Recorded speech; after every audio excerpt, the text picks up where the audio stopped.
Boker Tov, Shavuot Tov, j'espère que vous avez profité d'un excellent Shabbat Be'ezrat Hashem. Aujourd'hui, jour 7, une halakha, jour 7, la séparation.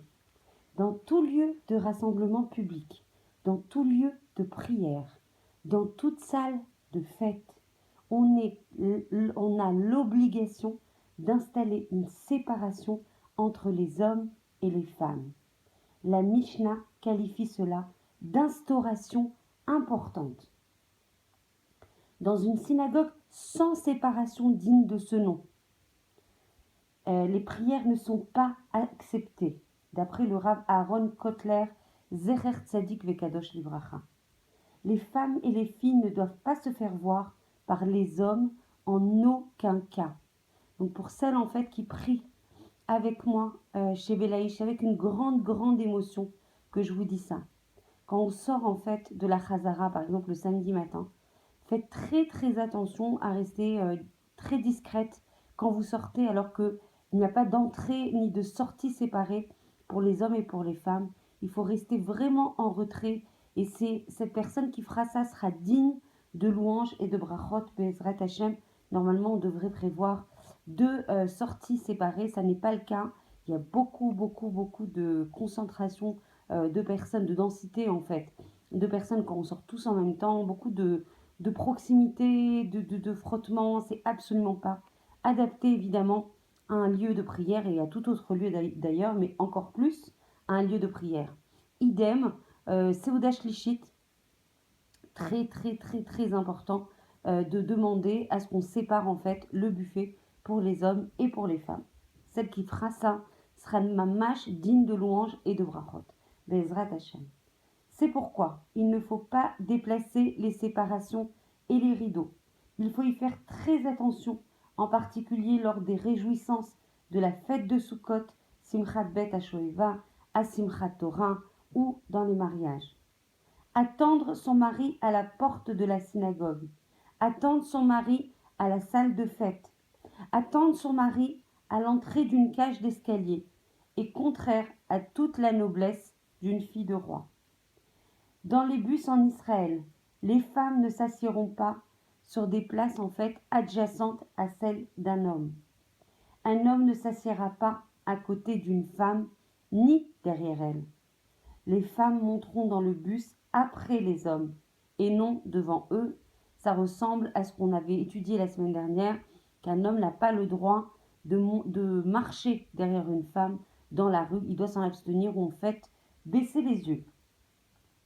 La tsniout est pour la femme ce que la Torah est pour l'homme. C'est le Chazon Ish Zecher Tzadik Vekadosh Livracha qui le dit. Et tout comme la récompense la plus grande pour l'homme dans le monde futur sera pour son étude, c'est là qu'il va jouir du plus grand bénéfice, du plus grand salaire, de même la récompense la plus grande pour la femme et la plus intense de toutes les nombreuses mitzvot que l'on aura accomplies sera exclusivement pour cette sniout. Et ça, c'est un des Gdoléador qui le dit. Du temps du Chafetz Chaim, lors d'un grand rassemblement de rabbanim de la génération, la question se posa à savoir quelle hauteur devait avoir la méritza, donc la séparation entre les hommes et les femmes. Pour le Chafetz Chaim, la réponse était parfaitement claire. Plus il y aura de la tsniout, et plus l'aide d'Akadosh Baruch Hu sera grande. Plus on invitera la Shrina à résider parmi nous, plus on méritera et on attirera sur nous d'immenses brachot et on bénéficiera de la bénédiction divine dans tous les domaines. Et n'est-ce justement n'est-ce pas justement ce à quoi nous aspirons? Donc plus aucune question ne s'est posée. À l'époque encore du Chafetz Chaim, les habitants d'un village voisin de Radin se rendirent compte que tous leurs enfants étaient très faiblement dotés de capacités intellectuelles et qu'aucun d'entre eux ne réussissait dans l'étude de la Torah. Ils consultèrent alors le Chafetz Chaim afin d'éclaircir ce triste phénomène. Celui-ci, après s'être assuré de l'excellente qualité de la cacheroute et de la shrita dans ce village, en arriva à la conclusion que cela était lié au fait que les femmes juives se joignaient aux non-juives pour admirer la parade annuelle des soldats. C'est pourquoi elles ne méritaient pas de mettre au monde des neshamot élevés. Et concernant notre époque, on raconte une histoire d'une femme qui était tranquillement assise dans le bus. Lorsqu'un homme vint s'asseoir à côté d'elle, alors discrètement, elle se leva et se dirigea vers la porte de la sortie, faisant mine de se préparer à descendre à la prochaine station.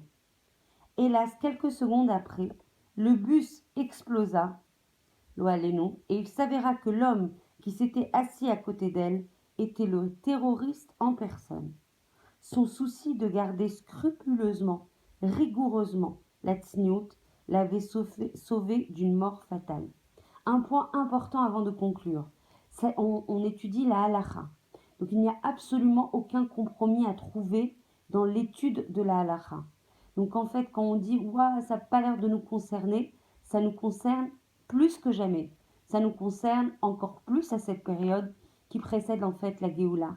À un moment en fait où les malheurs peuvent se succéder sans qu'on comprenne ce qui se passe. Donc la halakha est valide, elle a été, elle est et elle sera.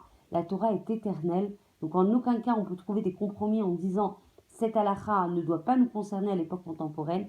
Et je sais que ça va se durcir de plus en plus dans les cours, on va se sentir éloigné par rapport à ce qu'on nous demande de faire et d'être.